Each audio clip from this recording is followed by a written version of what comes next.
Check, check. Probably live on YouTube by now. Rockfin one always takes a minute. Okay, you ready? You gonna go? All right, we got a special episode tonight. We've got Brandon Powell, Owen Hunt, and Joe Rupe, all favorite guests from the past, and all of them will be at Magic on the Mountain in Arizona in February, right, Darren? February 20. Yeah, that's right. 22. We'll be in Pine Top, Lakeside, Arizona, February 10th to 13th.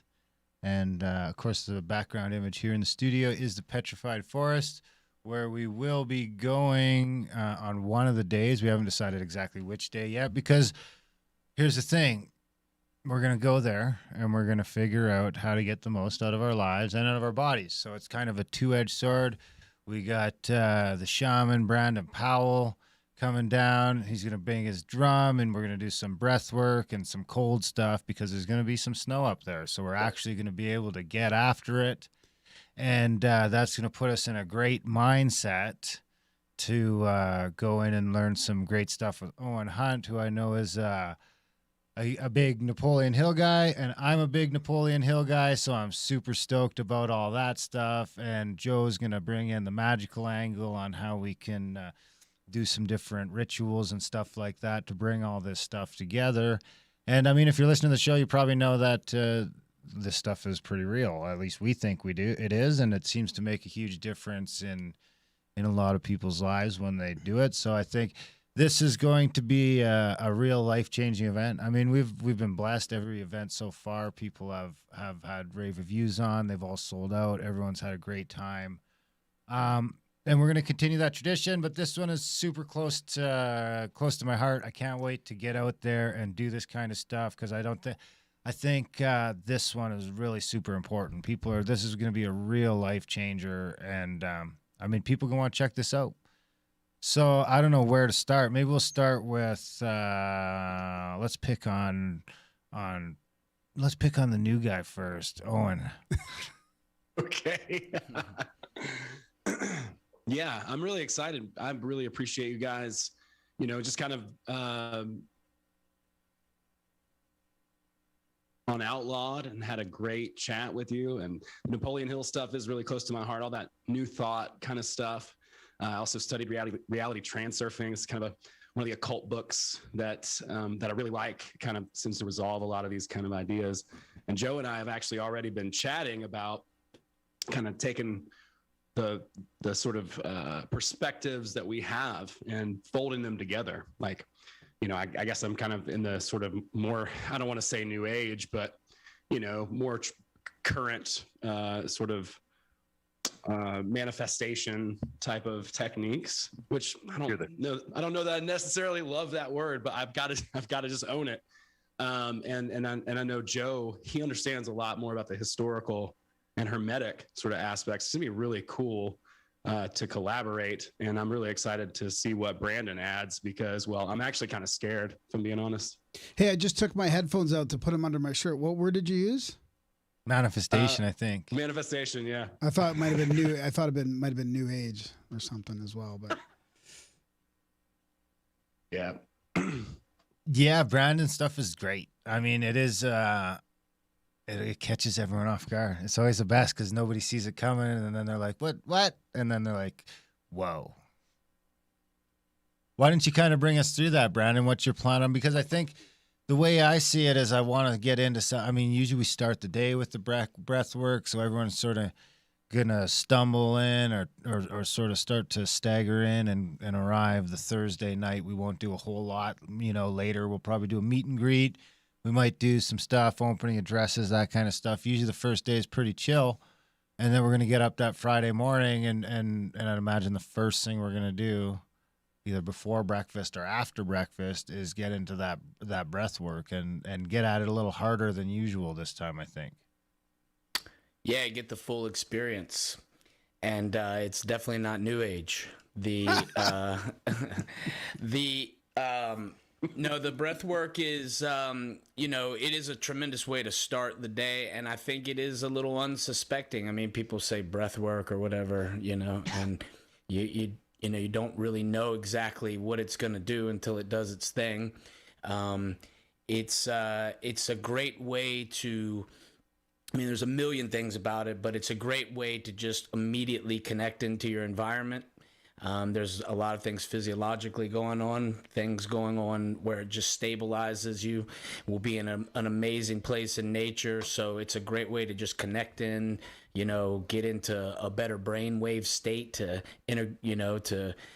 basically integrate into nature. And what I think we're all bringing, this is a big deal.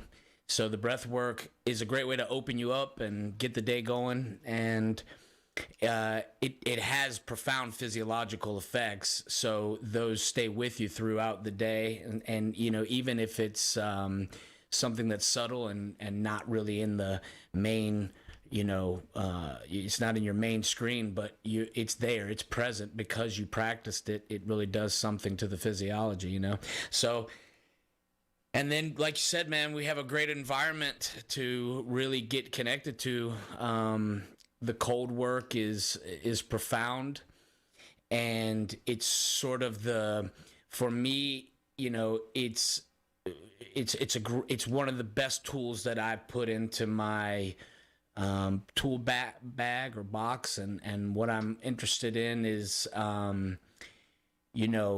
sharing skills that I feel like are really important and that will, I think, better benefit you in the thing that we're trying to create, which, I'm grateful to be a part of this, Darren, and you have the mastermind has a vision, and I love it. And so, I'm just looking forward to doing my part.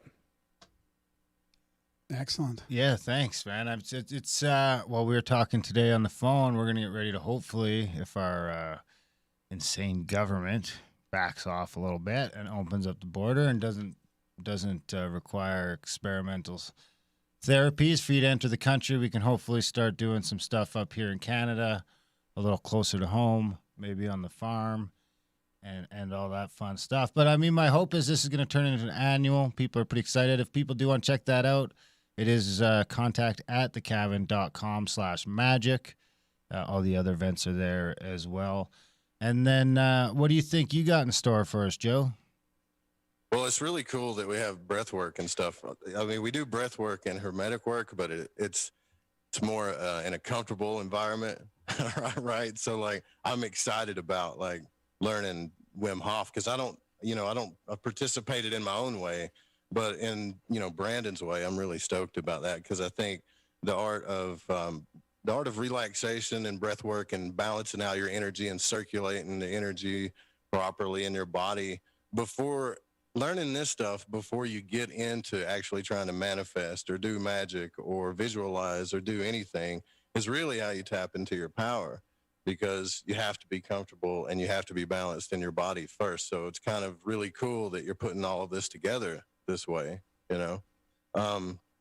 but also I want to kind of show some people some things about the elements and what they really stand for and how to balance them out. And making the two become one when we use ritual is how we manifest things. It's essentially just love, but bringing the two forces and the two poles together is love, and it is how things create and how things manifest. And a lot of times we think that because we're in a linear future that we're evolving, and we are in ways, but also there's some things that are in our past and traditions that I believe that were pretty evolved. We just weren't ready to accept them or learn them. And I think we are now. I mean, magic and the occult is bigger than it's ever been now. And so I think it's important that we go back and learn these traditions. So we're going to do some, I'm going to do some presentations on teaching some of this stuff. And then we're going to go through some rituals so I can kind of show you how to bring these two forces together, and it might be a little weird for some people. Some people are going to dig it, right? So you'll be able to at least feel and experience this stuff and probably end up manifesting something before the trip's all over with. I bet that happens too, I think this will be great. I mean, I heard a Gordon White episode recently, and it really, really struck true. The time that we're going through right now, you know, how do we manifest our dreams, focus on our dreams without falling into this trap of negativity or doom scrolling or that type of thing. So I think it's going to be good timing to go through how to deal with the things that we're going through right now in this society. Like one of his things was like, don't build your future on your present opinions about things, like build it on your dreams. Right. So that's one of the things I kind of want to tease apart is like, how do I get rid of my opinions on shit and focus on my dream? Yeah, there's a lot of like the quantum aspect that kind of comes into with what Joe's talking about. And there's something, you know, like nonlinear causality, like everything that we do, it has multiple effects, you know, not just one. And we're consciously choosing what we're paying attention to. Really, our biggest tool that we have to create is our attention. That's why there's such a, you know, it's at a premium. You have to pay for attention. You know, everybody's trying to grab your attention. They're hooking you 5 seconds in, you know, and that attention span gets shorter and shorter and shorter. But we are consciously choosing our reality. If we decide to agree with what the mainstream narrative is pumping in, then that's exactly what we're going to manifest out, like garbage in, garbage out. So we have to stop, take a break, and then realize that we're really at the cause and start to learn to affect change in that way. And it's just a conscious consensus. And so I think this is going to be an amazing event for that. We're going to really start to learn how to do it, and we're going to experience it. I can't wait to do some of the hermetic stuff. I'm really excited about the breath work too.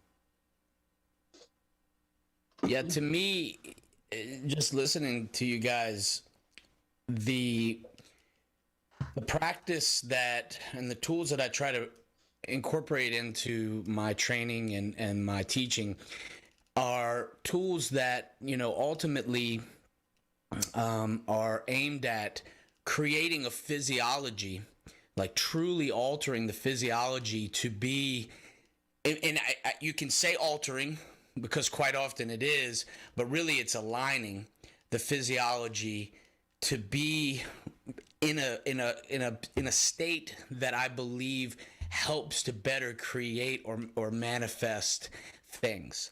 You know, so if you're training breath work, let's say as a isolated practice, it is something, you know, you're directly working with our primary energy source, our primary life source. I mean, everything comes from the breath.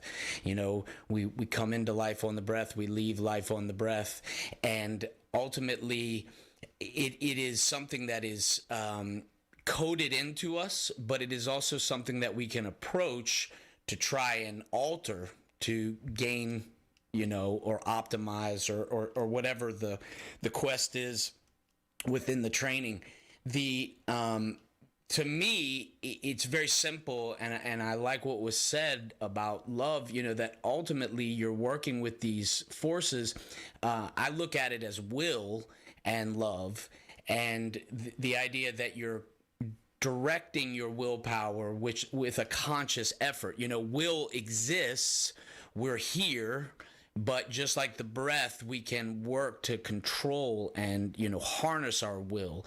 But will seeks power, and so the way to curb that is to work within ethics and morality and a code, you know, that I believe is encoded. I believe it's inherent. I think we, you know, quite often we're searching for things, but I believe that nature really makes things simple.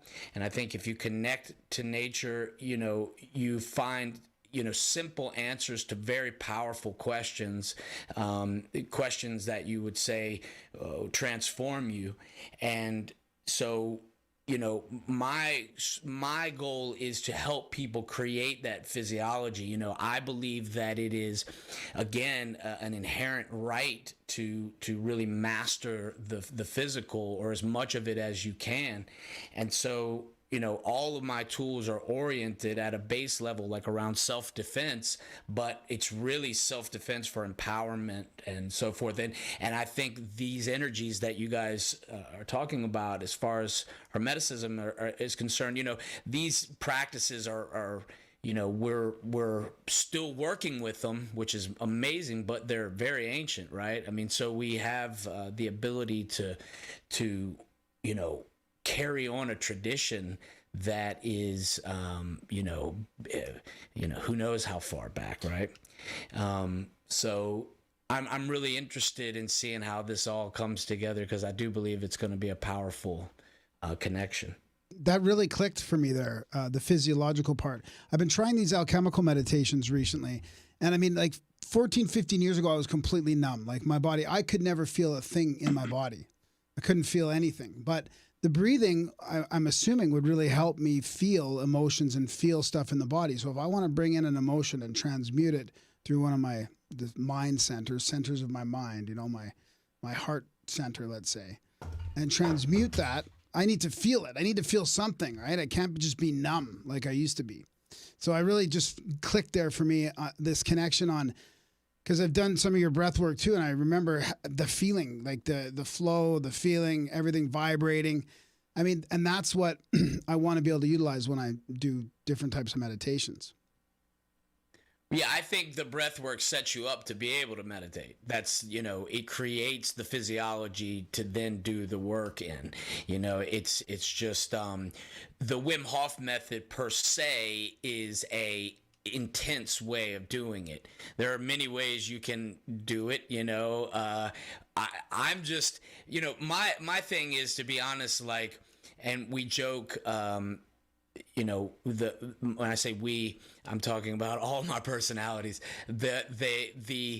Ultimately, what I'm interested in is, let's say, shaman technical work. I'm interested in what I believe brings you a direct experience of something that's unquestionable. Like, I'm the type of guy that prefers being hit upside the head with a brick, as opposed to wondering, like, is something happening? Like, when it's real, and that's what I'm interested in. And the reason I say that is just because I think that it's important to want the direct experience. The direct experience is your true information line, and so you can really, get a sense of the initial perspective. And then depending on how you approach your life, if you live in ritual, if you train regularly, if you approach things that you're going to see change in and growth in, you're going to see your perspective shift. And this is, something that can happen over a long period of time, or something that can hit you like that. And that's kind of what I'm interested in. I want that, that's, like Darren says, it comes sideways on you, but it delivers every time, and again, it's just, getting you in the right physiology to be able to have those great meditative experiences. I do think there's something to it all, Yeah, absolutely, man. And even in the Hermetic tradition, we talk about this energy called Lux, or LVX energy, which is basically the life force energy, the light that you give off. And you give this energy off in several different ways: intellectually, physically, emotionally, through your passion and through your will, right? Your nervous system is directly attached to this energy. So there is breath work in the Hermetic tradition too. And before you go into a ritual, it's important, it's extremely vital that you get your body in the most relaxed and balanced state as possible. When we walk around in our daily lives, like without that, we get anxiety, we get depression, we get nervous conditions, psychological our energies, it's all over the place, right? So we don't, and see, this is where I feel like the modern day magicians are fine. They teach a lot of cool things, right? But if you go back to the Hermetic tradition, before you even entered the temple, there were some essential things that you needed to work out. And a lot of it was, psychological, physical, things like that. So you could be ready for this energy to pass through you as you were manifesting, as you were learning to love. And, like, I understand what Brandon's talking about with direct experiences because I tried this stuff forever. And people are like, well, your chakras are going to spin this way and that way. And I'm like, I don't feel shit, So I'm trying to, like, I'm doing the fourfold breath, getting into the prana stuff, right? And learning this work. And then as I started invoking elements and things, I was really studying astral travel, the out of body stuff, as well as magic and the occult. And I noticed that both of these people were talking about the same things. They were just calling them different things. And the day that I popped out of my body and watched myself sleep, that's that direct experience that happened to me that set me on this path too. That I realized, man, there's a whole nother world here too, right? Well, we have far more potential than we've been told. We spend half our lives living the programs that we're raised with, and the second half deprogramming it, trying to figure out, why we're here.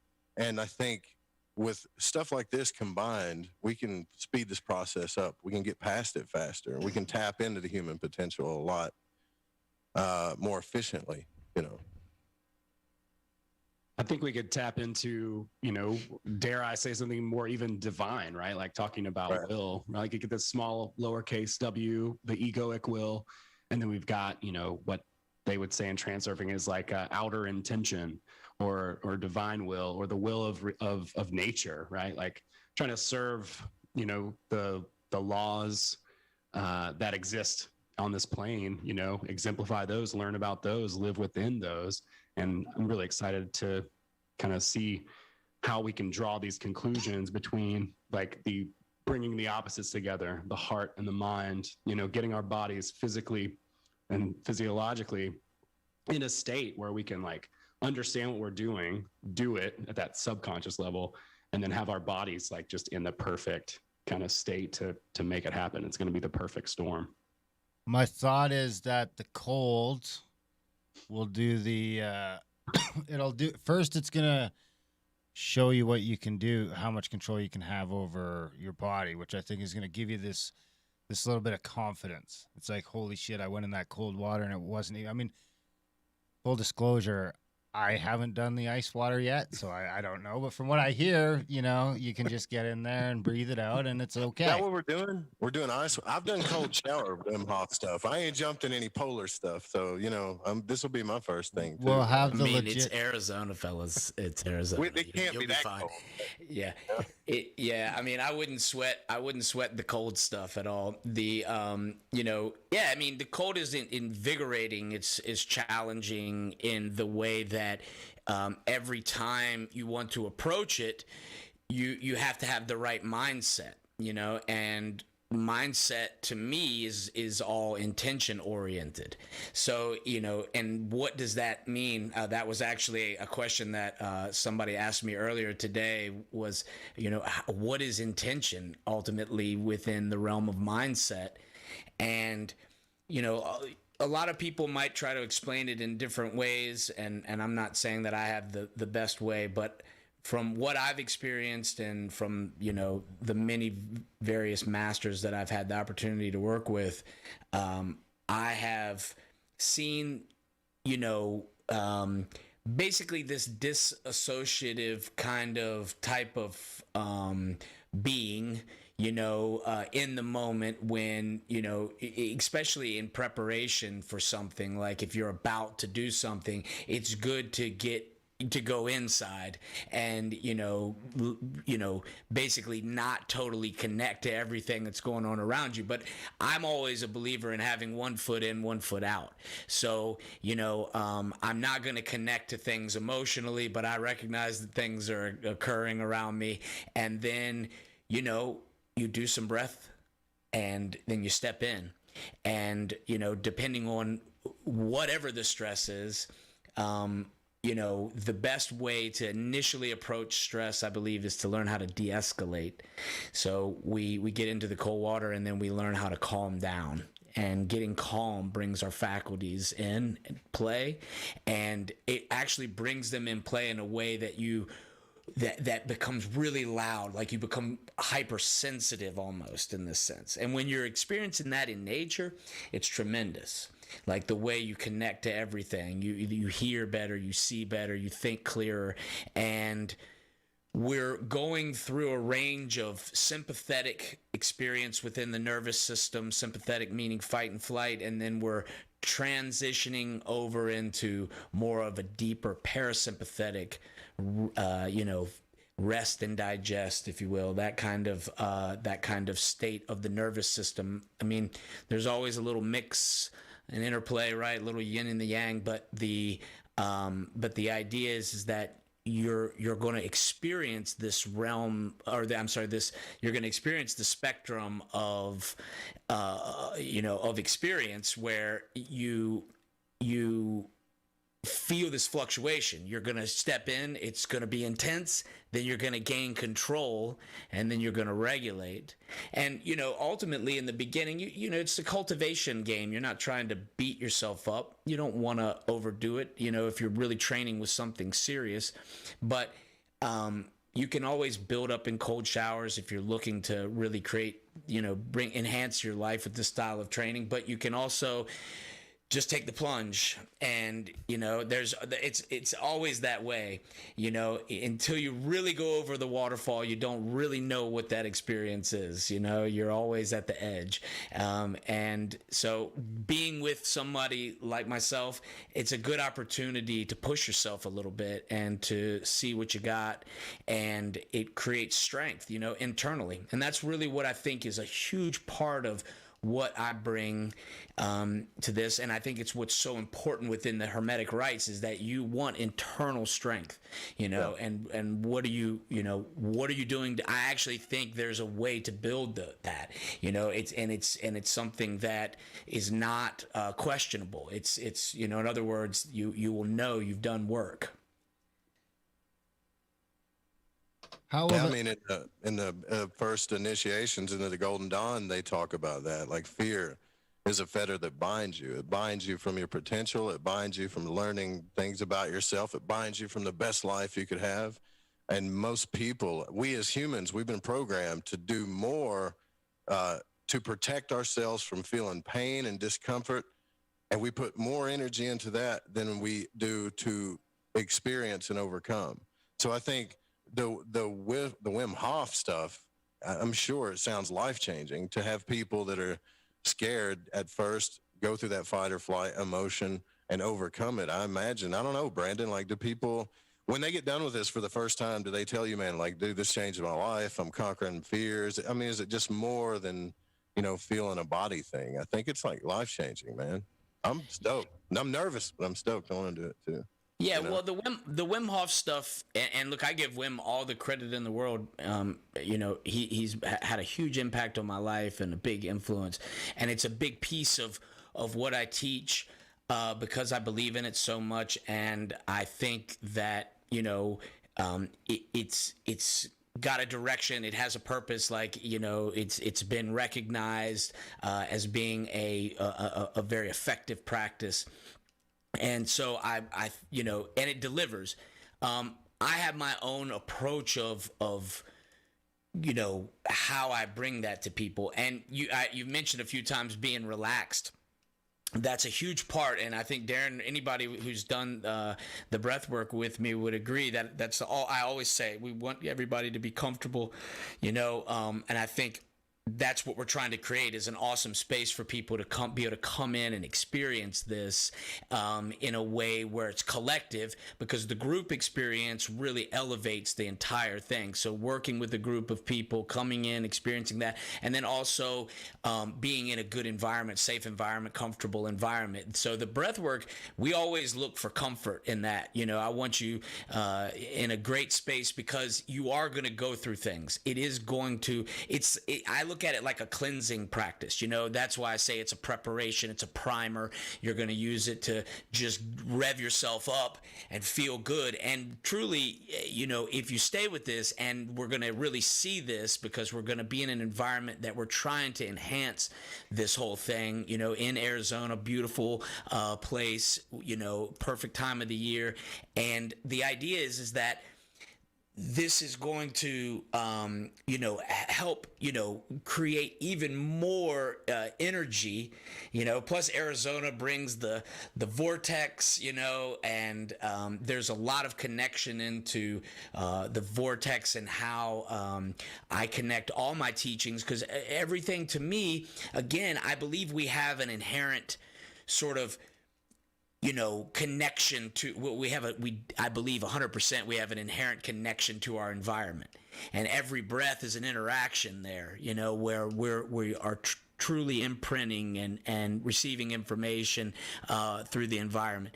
And there is a much deeper code. There's more. The way we walk the environment, the way we everything we do, I believe there is something really powerfully inherent.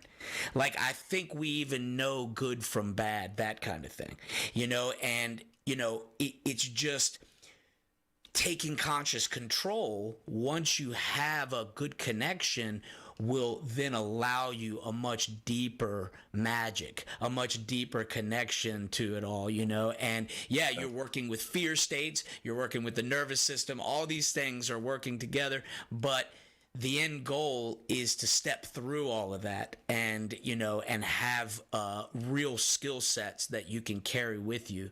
That's my thing. Oh, and how does this sort of apply to your sort of work and your coaching and stuff, the physical aspect, the relaxation? Oh man, Maxwell Maltz said you can't do anything unless you're relaxed, and he was the father of sports psychology. So, it has so much to do with it. It's interesting. I've actually been doing some studying on the nervous system on my own a little bit, so it's cool to hear you talk a little bit about that. Yeah, man, I think it's really cool too to think about fortitude. And being able to build it, in a real time way, and going through these sort of rites of passage. This is something that I think is, as human beings for thousands and thousands of years, people have done. They've gone into the woods, they've tested themselves, they've done vision quests, masculine rites of passage ceremonies, etc. Right? But it's not something that is very common in our culture. But I think there's something to that, like as far as a stage of growth.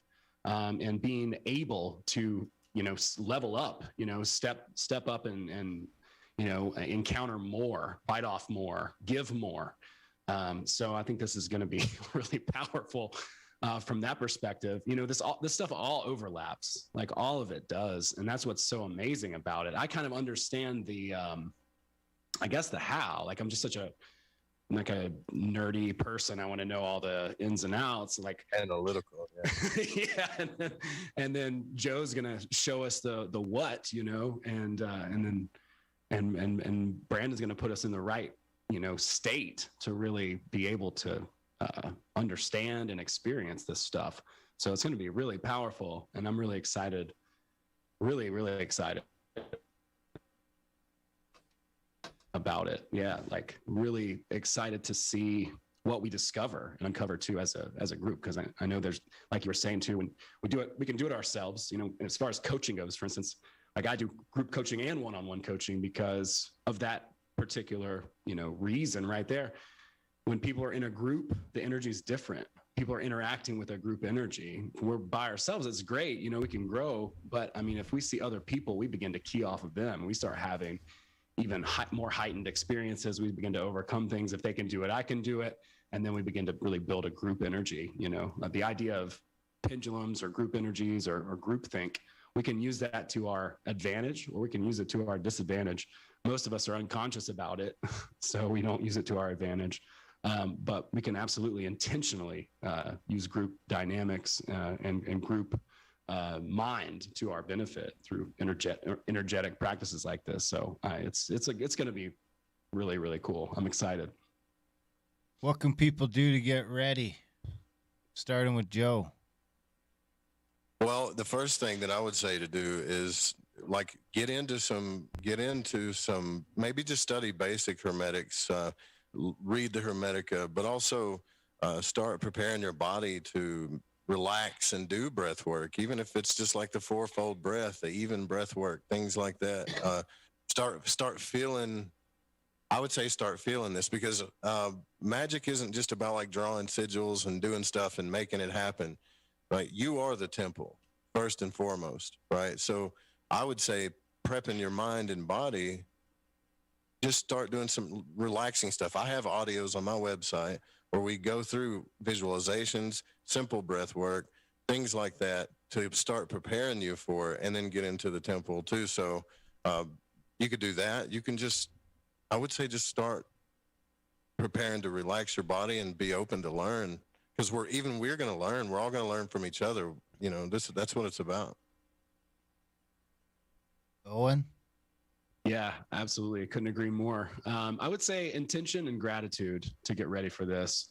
If you're able to make it, I'm counting my lucky stars. I'm incredibly fortunate to be a part of this. And then, you know, as you're coming, ask yourself, what is it that you're trying to get from this experience? What can you give others as a result of having this experience before you even come? You know, begin with the end in mind. And I say that to say, with a caveat, like, I wouldn't say to get hung up on that as an expectation. However, setting an intention of exactly what you're coming to do, that can definitely help you get as much as you can possibly get out of the experience. Yeah, that's a good point. Expectations are just resentments under construction, right? So it's better to focus on the intention. So what would Napoleon Hill think of something like this, do you think? I think Napoleon Hill, you know, he would ask the devil, and the devil would say, that. Are you going to bring the devil with you so we can outwit the devil? yeah. You know, I want to hear like an updated addendum to that book so bad. I'm thinking of asking a few questions. Great book. You know, again, it's about that power. You know, Napoleon Hill created his own mastermind in his own head with like Ralph Waldo Emerson and Abraham Lincoln and some other people, right? And he would ask these people, these figments in his mind, to help him with his problems. And so whatever it is that we can do to create a mastermind, which is very much what we're doing here, you know, again, that's that building that group energy. So it's something that he would be very, very supportive of and understand the power of, because for him, it was just him and his wife. That was really their mastermind in real life, you know, other than the one that he created in his head. So for us to be able to come together physically and be intentional and create together, it's pretty powerful stuff. And again, I'm super grateful to be able to be a part of it. What do you think, Brandel, for prep work? Well, if you're interested in doing things that, you know, like the Wim Hoff method or anything like that, there's plenty of instructionals and stuff online you can look at. You know, if you want to take some cooler showers, if you want to do things that will give you a little gradual exposure to the cold, that's a good idea. It doesn't have to be anything too intense. We'll get intense once we're all together. Get out and walk around, breathe a little bit, you know, make sure you're doing that, or maybe you already have that in your life, and that's great. And, you know, just be ready. You know, preparation, will probably want to have some good gear to be able to move around. You know, there's, you know, Arizona's got all kinds of environment, so there's, you know, different things that you might want. Just pack smart. We'll have a list for things that we think you need, you know, as we get closer to the event. But I think the big thing is the intention. Just like you guys were saying, get out of your own way for intention practice too. And in other words, set your intention, be strong about it, and then try to do the daily work that brings you closer to it. And, you know, just make it simple. You know, you're coming to have a good experience, and the idea is to build skills that will help you manifest and to get the energy that you want out of life. I really think it kind of comes down to that. You know, what do we want to attract? And, you know, the way that you get your alignment together is what's gonna, you know, bring those things to you. And so I guess, you know, keep it simple and try to just be ready for an experience that is, you know, gonna alter you a little bit, that's gonna change you. You're gonna carry things away from it. And I don't know, man. We'll come up with a list for the special folks that join us. Yeah, for sure. Darren, do you want to focus on anything else on the magic, or do you want to ask some questions about what's happening these days? Or I wouldn't mind personally just advice for people, even just this summer, this fall, with what's going on, like how to stay a little bit more present. I mean, one of Napoleon's rules here, I was just reading through some of his things, like do your own thinking on all occasions. I mean, how do you? It's all about intention and control. I mean, your thoughts are things, and if you don't control them, they'll control you. So, I mean, I know that all this stuff is advice. You guys have already talked about it all, but anything just besides prepping or things just to keep people centered and grounded in the moment, thinking what they want to think about, any tools up until then? Man, I would honestly say with everything that's going on right now, take it easy on yourself. Like, here's the thing. When you really get into understanding the energies of who you are, we are all complex beings with chaotic and even conflicting forces inside of us all the time. So it's good to evolve and learn and grow, but just take it easy on yourself, I mean, I don't know why I'm saying that, but I feel like there's a lot of pressure to become perfect, and we're all unique in our own way. We all fit somewhere, somehow, right? And just, I mean, look at us. We're all different. I'm goofy looking. Like, who could just take it easy on yourself, I don't know why that came to me, because I feel like there's a lot of tension right now with all the stuff going on, and everything. Like, we're just going to relax, learn some stuff. And I think making sure that we have fun and learning our potential is I'm not saying don't take it seriously, but have a little fun with learning stuff about yourself and, take it easy on yourself. Yeah, I agree. 100%. I sound like my dad or something right now. Yeah. Love yourself. You gotta love yourself, Joe. Just take it easy. Yeah, well, self-care, there's nothing wrong with that. I mean, you have to feel that you're worth it. And that's ultimately the key, even if you think life is meaningless, you need to feel that, there's something worth moving forward for. And, I personally don't think life is meaningless. I personally think everything's very important, but the idea of being relaxed and, experiencing levity. We're going to laugh a lot when we're together. That's a guarantee. There's going to be a lot of humor, and that's part of the whole thing is, just really enjoying being together as a group. And, levity, I really fully believe that the truth is wrapped in humor. I mean, it's, when you find those people where their perspective is not allowing humor, I don't fucking trust them. I don't need that. That's just the way it goes, man. Yeah. If you don't have some humor in what you're doing, right to the bitter end, to be honest. If you don't have humor there, it's I think there's really something oppressive in the way you see things. Yeah, and I might be the first one out of the water. I might be, I might be the first one to just like totally wuss out, man. I mean, who knows? We'll make fun of you. Don't worry about it. That's right. It's okay. No, I'll only call out you guys. Anybody else has got to pass. But no, I mean, look, Darren jumped in some cold water when we were out, when we were out together last time. And I mean, it was Utah. It was cold. It was good. It was fun. And, the thing is that the cold is really nothing. I mean, it's like there's a feather bed on the other side of what you think is going to be tough. You see it's not. And it does unlock, and it's probably the single best source of energy to connect into that really, it's like I said, every time you do it, it's the same thing. So every time, no matter how experienced you get, you have to have the intention you're going in.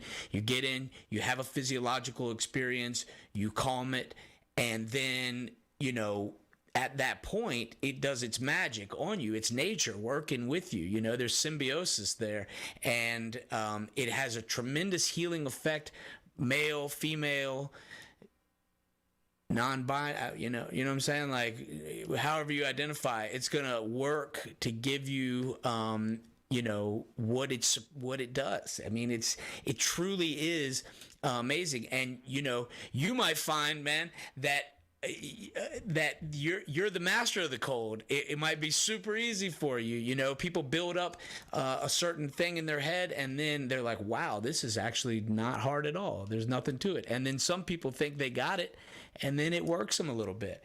So, it sort of treats you like you need to be treated. It's righteous. It's not, and then ultimately it'll kill you if you stay in for too long. So yeah, we're not going to stay in for too long. The idea is to get the energy source, and then actually the real secret, and this is the cool thing about spending multiple days in training, is the real secret is in the post-ice training. It's bringing it all together. The alchemy is having the energy source, and then utilizing it. And there's different ways that we'll be doing that. And, so there's the techniques really, they speak for themselves. I mean, I could sit here all day and tell you what they'll do, but you're going to know it. It is amazing when you're in the cold environment and your body automatically gets into that protective physiological shivering response, and you can just breathe, you can just really calm that down, breathe your way right through that. It is an amazing feeling to be able to. Well, the shivers is just your body trying to get warm. Yeah. So it's just your body. It's again another autonomic function. What we're interested in our training is training out of autonomic function. Yeah. So if you train the Wim Hof method properly, the shivers actually disappear. Yeah. They're not it's just not a thing anymore. And then the way you go about experiencing cold, it's altered, because now you actually have a tool to take it on. And that's the thing, is that if you don't give it any intention, it won't work. And Wim would say all day, it's all in the mind. So, for him, the body is the second, it's the vessel, the nervous system and the mind being the first connection, and then the body being second. But it's training that, and that's what we're doing. That's what I'm most interested in, is actually nervous system training, which is very hermetic in that sense. I mean, we are going past really interacting with the future, if you will, because the nervous system is working, in front of our brain. It's interacting with the environment, in a way that we're not necessarily connected to, but we can turn up the volume. It's an interoceptive conversation, and we're turning up the volume so that we can better overcome autonomic function. And that just gives us more control, more freedom, more ability, Well, even just out of that fear, that fight or flight, the regular fear that a lot of people are in right now. A lot of people are just in a perpetual fear state right now. Hardwired. It's hardwired in right now. Yeah.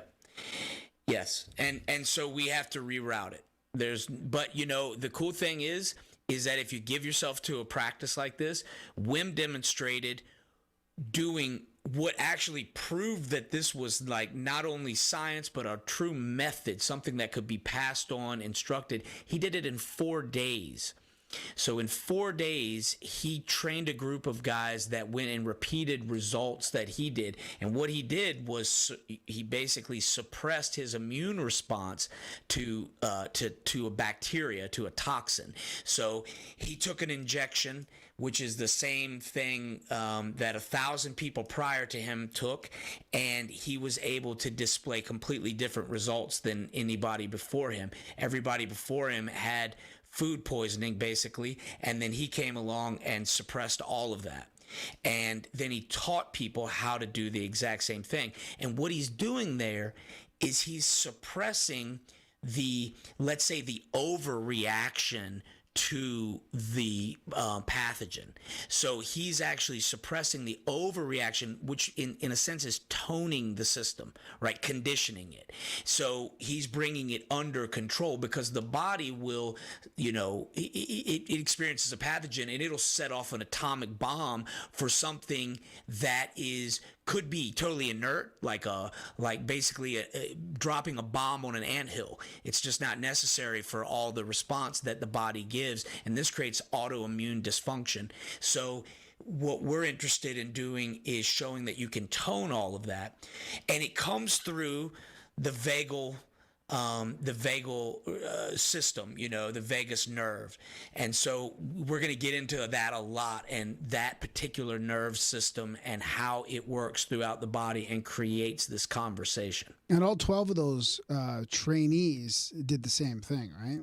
They did. They did. They created basically 4 days of training with him and then 4 days of training on their own. They went into the lab and they reproduced the same results that the other group, who basically just took an injection and then laid there to see what was going to happen, and then the body did its thing.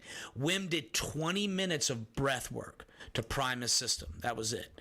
20 minutes of breath work to prime his system. Now, you have to understand that there is work going on behind the scenes, right? That's where the real magic is. You're not a badass magician if you show up and you don't really know how to pull off your tricks. So you have to train.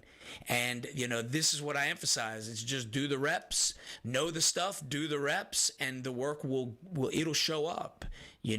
All of a sudden you're a black belt.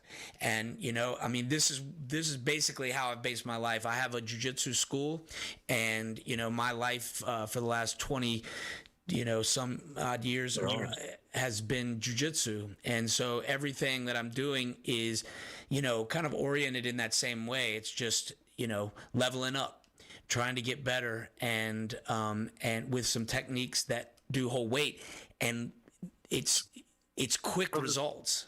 Because I was in Brazilian Jiu-Jitsu for a while I trained under Carlos Machado, but I got out of it. So does the Wim Hof help people? Because that's interesting. In Jiu-Jitsu, one of the hardest things is to learn how to be calm and flow even when you're on your back when someone first starts out, right? So does Wim Hof kind of help with those flow states in jiu-jitsu too? Absolutely. I mean, I can't imagine I'm alone. I was one of many people who probably perceived Wim as a martial artist in a way because of his approach to his training. And he does have a martial arts background, and a lot of people who train martial arts come to his practice. So, whether it be combat vets, I've worked with a bunch. We've certified multiple Navy SEALs to be Wim Hof instructors. We've certified, all kinds of people. You'd be amazed at the people. And I've had the opportunity. I was in the group of his first international instructors, and then I became one of the teachers for the next few years. And the people that have come through are amazing. Like, blow my mind, amazing people. And it's really caught me off guard.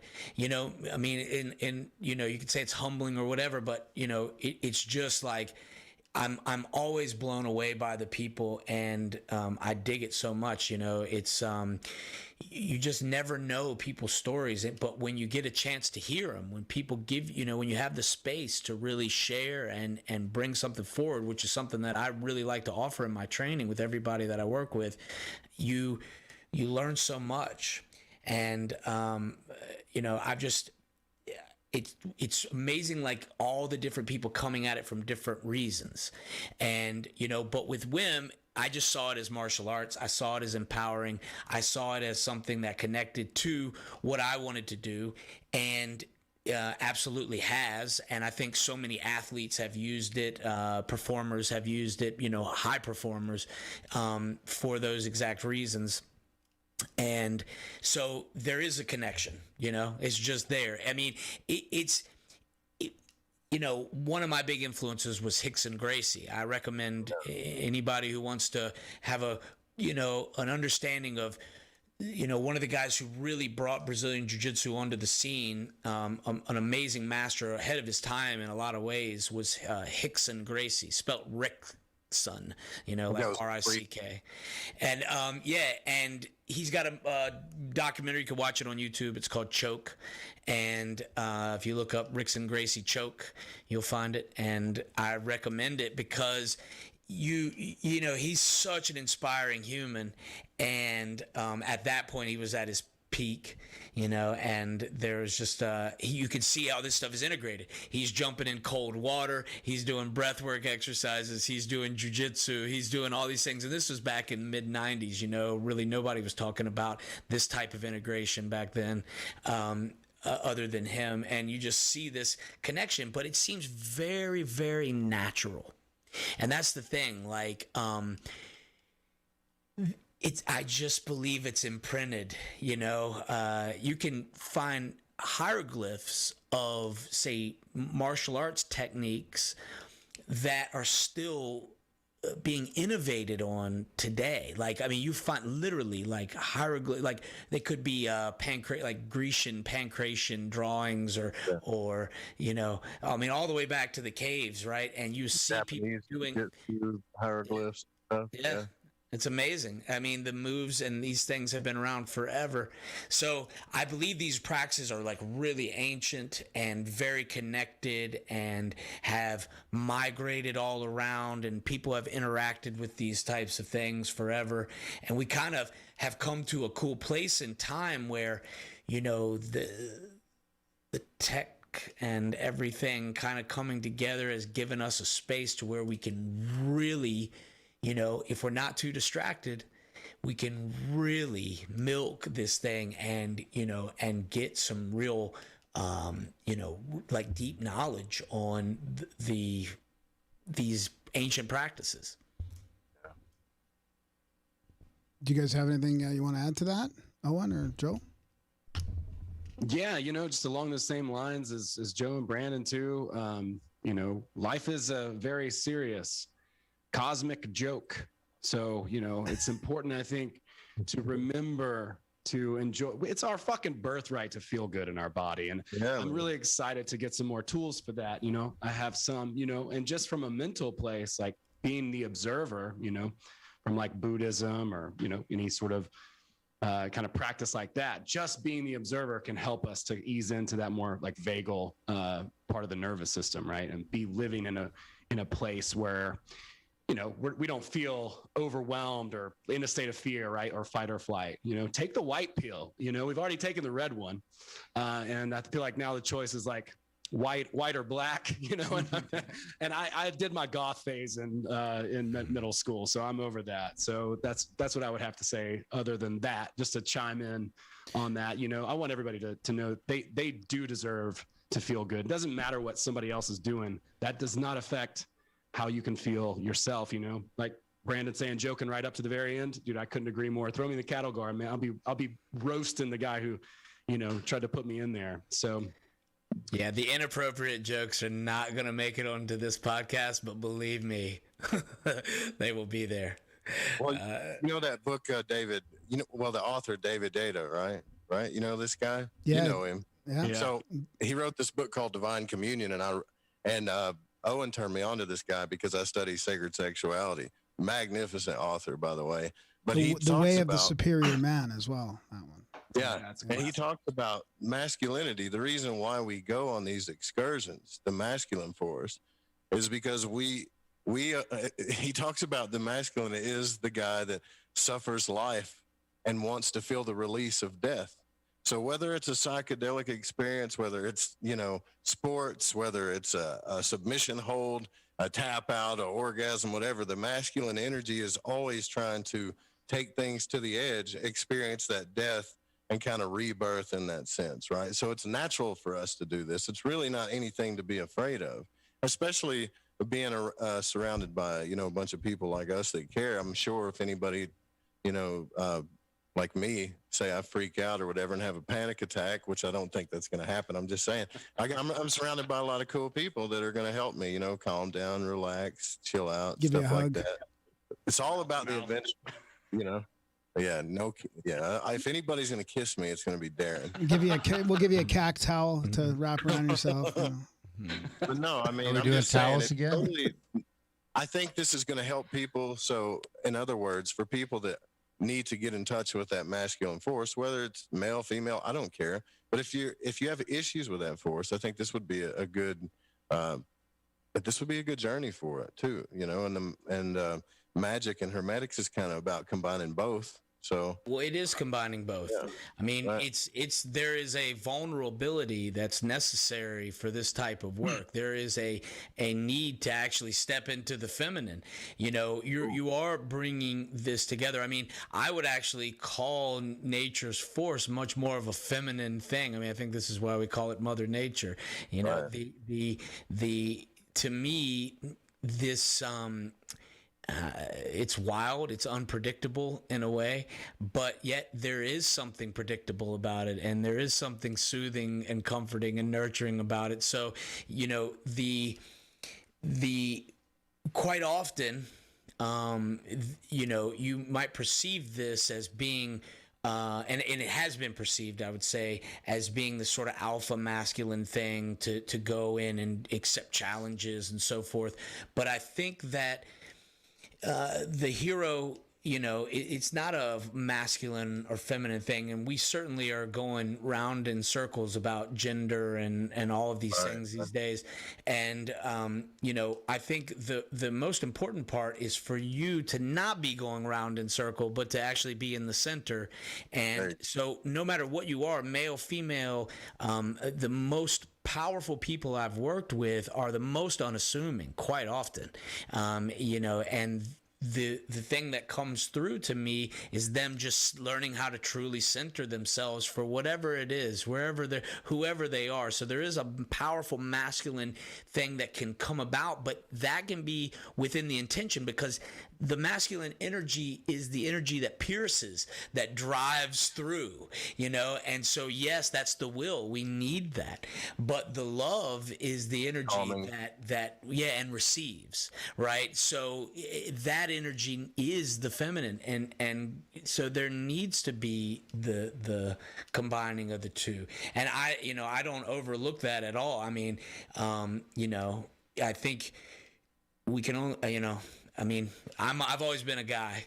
I've always identified as a guy, and the you know, but I for sure have interacted with the female energy, and I can't tell you that it's 100% important to unify for the true force. You know, it all has to come together, and I think it does just within you. You know, whatever you are. You know, it's just when you bring it to the center, then you really just are fulfilled. And like, to keep it simple, happy, healthy, and strong. You know, just be that. That's what you should feel. You have that birthright.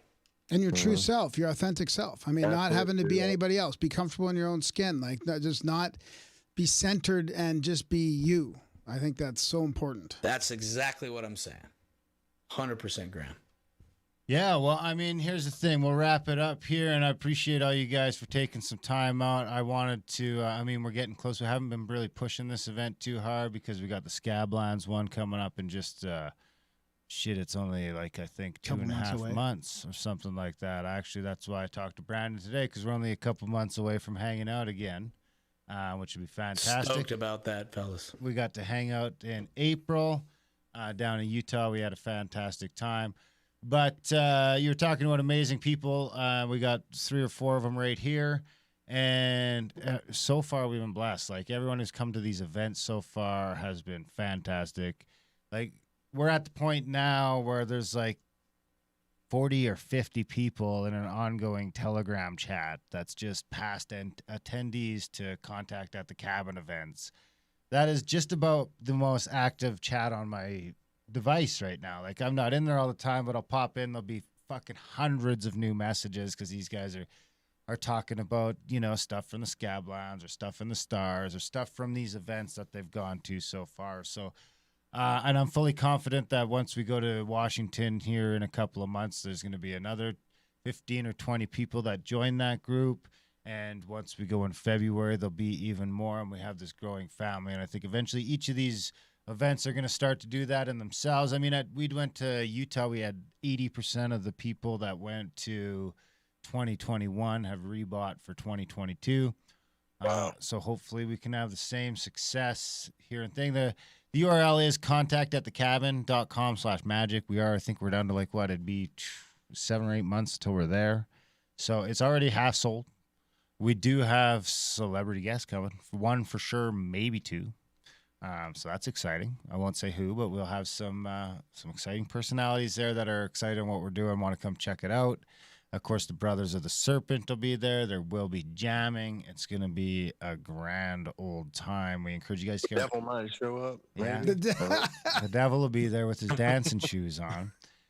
Contact@thecabin.com/magic is the event. If you want to check out the other events, of course, they're all over at contact@thecabin.com. Anything else before we wrap it up? Just you guys should have a chance to tell people how to get a hold of your work or how to find you guys outside of this event. Start in the top with Joe Rupe. Yep, you can go. My bad, I zoned out for a second. You can go to lightingthevoid.com. That's for the radio show, and then all of the stuff that I offer as far as services, as far as the hermetic magic audio stuff and access to the archives. And you can go to friends.fm for the radio station. Owen? All right. Yeah, you can go to bootsygreenwood.com. That's my stripper name. Saved me lots and lots of money on SEO. Bootsy Greenwood on YouTube and Instagram as well, and also Facebook. So, yeah, Bootsy Greenwood. My website is onfire, onphyr.com. If you want to check us out, we have a big website that's getting ready to go live. There's like a blog up right now that's holding it, but we're getting ready to release music and all kinds of stuff on that page. And that's another thing that we integrate for sure is music. Don't forget, there will be lots of music going on at this event, and that's so that's something that we will be putting on the website and all our information. So we're onfire.com. You can also find, if you want to look up my stuff about the Wim Hof, you can find me on the Wim Hof site, wimhofmethod.com, which I recommend going to and checking out. There's a lot of info on there. And if you look up instructor North America, Brandon Powell, you'll see me. I'm right in the beginning. And yeah, you can read all about me. There's lots of reviews on there. Lots of things about what we do. Right on, guys. Thanks. It's great chatting with you all again. Yeah, Awesome. absolutely, Yeah, guys. great to see you, Graham. Great to see you, Darren. Great to see you, boys. Yeah. All of you. It's been fantastic, guys. You guys have a lovely rest of the evening. Thanks, guys. Thank you. Later. Bye-bye. Exciting stuff. Yeah, that's the chat with the upcoming event presenters. Going to be a fantastic time over there in Arizona. Looking forward to it. I mean, I can't wait to get down to Washington again, but Arizona will be even better. It's going to be right in the middle of the Canadian winter. Yeah, I'm looking forward to seeing where I'm going to be at in about 7-8 months myself with this type of work. So it'll be good. I've been doing a little bit of that myself and writing a little bit about it, intention work, and so much of it is about attention, you know. And yeah, looking forward to learning more about it.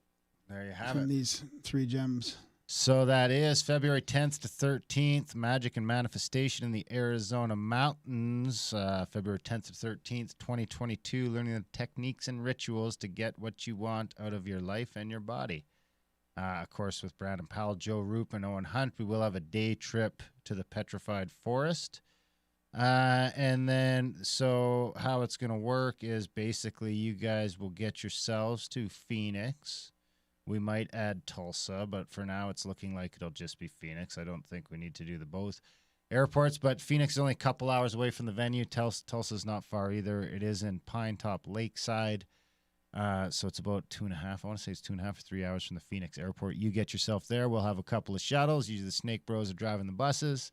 Maybe Graham on a bus too. We'll pick you up. We'll take you up the mountain. We'll feed you all weekend, put a roof over your head, give you a bed, drive you back down the mountain, and drop you back off the airport. You could theoretically show up at this event with no money in your pocket. You should bring a couple of bucks to tip the cooks, though. It's always good to No, we're tip going to have the cooks back? The cooks are going to be there. Fantastic. Keith and Gage are Oh, coming. The coffee they're the will be best guys. on. Yeah. This will be a great group. Yeah. Always fantastic. It's always a great event. Like I say, it is half gone. There's a couple of common couches left at 665. There's, I think, one camp spot left at 800 and one private room left at 1750. And there's a few single beds left. I think there's still like 10 of the single beds left. They're about 1050. Of course, those are like army bunks or single beds in sort of hotel room style. Kinda, yeah, exactly. It's a fantastic thing with a huge sort of group area where we'll be doing the meeting, and it'll be great.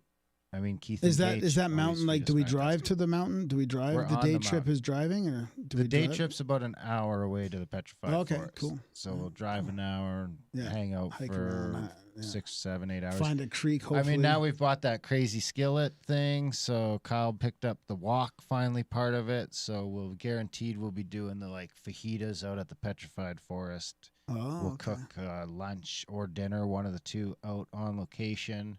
Probably lunch, so we can head back and get into the magic and manifestation stuff. We'll Yeah. start the days with sort of the breath work and the cold stuff, and we'll go into lunch, and then we'll do our evenings. We'll be Oh, it's hanging out, fantastic. manifesting, Oh, I learning can't crazy wait. stuff, Can't wait. making some great friends, and having a fantastic time. We hope you had a fantastic time. GrandAmerica.ca/support. Contact at thecabin.com. Use your adultbrain.ca. America Outlawed for the other show.